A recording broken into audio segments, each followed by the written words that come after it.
Next topic is collision. Collision is an event of two particles coming together.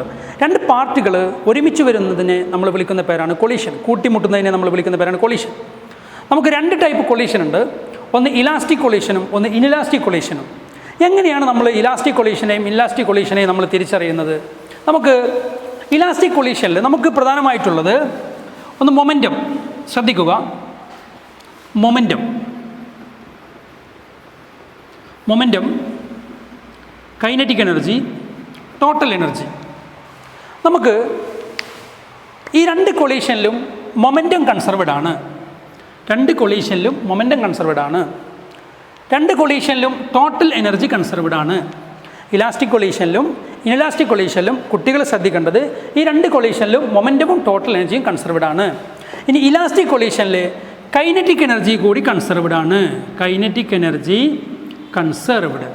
അത് നമുക്ക് ഇവിടെ elastic കൊളീഷനും inelastic കൊളീഷനും ഇവിടെ മാത്രമേ ടിക്ക് വരുള്ളൂ.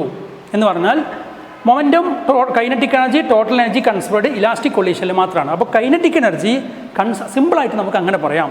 കൈനറ്റിക് എനർജി കൺസർവ്ഡ് ആയ, എന്താ കൺസർവേഷൻ നമ്മൾ പറഞ്ഞു, ടോട്ടൽ റിമെയിൻ കോൺസ്റ്റൻ്റ് ആയിരിക്കും.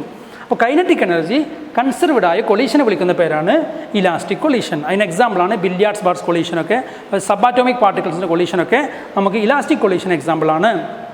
അതുപോലെ inelastic collision, kinetic energy conserved അല്ലാത്ത കൊളീഷനെ നമ്മൾ വിളിക്കുന്ന പേരാണ് ഇൻഇലാസ്റ്റിക് കൊളീഷൻ. എന്നാൽ ഇൻഇലാസ്റ്റിക് കൊളീഷനിൽ നമുക്ക് മൊമെൻറ്റവും ടോട്ടൽ എനർജിയും കൺസർവ്ഡ് ആയിരിക്കും. ഓക്കെ.